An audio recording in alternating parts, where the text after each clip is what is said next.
Two big tech stories today, and we've got John Redinger from technobuffalo.com to help us sort it all out. All right, John, first of all, what's this I hear about a smaller iPad? Is it for real? So we've been hearing rumors of different iPad sizes for years. Actually, in Walter Isaacson's biography on Steve Jobs, they said that they were testing this rumored iPad mini, or this 8-inch tablet. But now we're hearing that Apple is getting ready to finally unveil two iPad sizes. Wall Street Journal reported it first this morning. An 8-inch variant, which is 1.7 inches smaller than the 9.7-inch iPad that we currently have on the market. So, you know, there was a time when I looked at those little tiny screens and I thought that nobody would ever watch anything on a screen that small. Now I watch stuff all the time on a screen that small. So would make the value judgment. A smaller screen iPad, you think it will be a success? So I think Apple grossly underestimated the success of what was going to be that smaller size that we saw with the Amazon Kindle Fire. Now, certainly the Fire hasn't, for the lack of a better word, set the world ablaze, but there is a market for that smaller size, and smaller size is also probably going to represent a lower entry price point into the iPad world. It also gets you into the Apple ecosystem, which, of course, you know, that just prints money.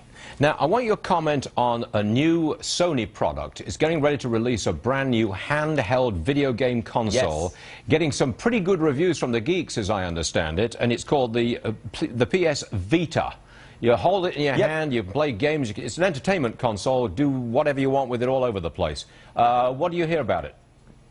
So it's a dedicated gaming console, portable. It's a successor to the original PlayStation Portable that we saw, or PSP. So mobile gaming is a huge industry. 42.5% of the U.S. populations play mobile games. But the big question here is whether or not folks are going to want to continue to purchase a dedicated gaming console when they can get all their games, or a lot of their games, the casual games, on their mobile phone or tablet. Yeah, that's right. Why should I buy one of these Vita things and do on it exactly the same that I can already do on an iPhone or a Droid? I mean, what's the point? Sure.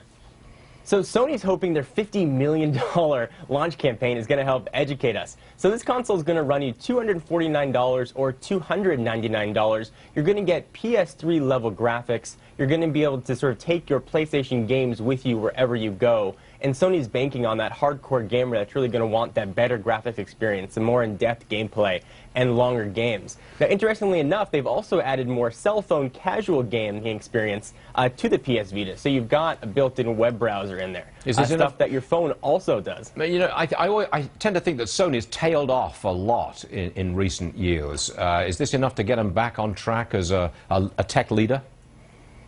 You know, it's going to be a tough one to see. You can already see the dedicated gaming industry sort of start to taper down. It's $10.7 billion in 2010, but in 2008, just 2 years earlier, it was an $18.1 billion business. So that piece of the pie is getting smaller and smaller. There are always going to be people out there, the early adopters, your lead users, that are going to want this gaming console, going to want that immersive gaming. But those that are looking to say, well, I could spend $250 on, you know, a smaller tablet, or I can spend an extra $200 and get an iPad, you know, for that $500 price point and get everything, it's going to be a difficult sell for Sony, and hopefully their $50 million campaign is going to educate a lot of people. All right, John Redinger, you know your stuff, and thanks for joining us again. We appreciate it. Thank you very much. Thank you for having me.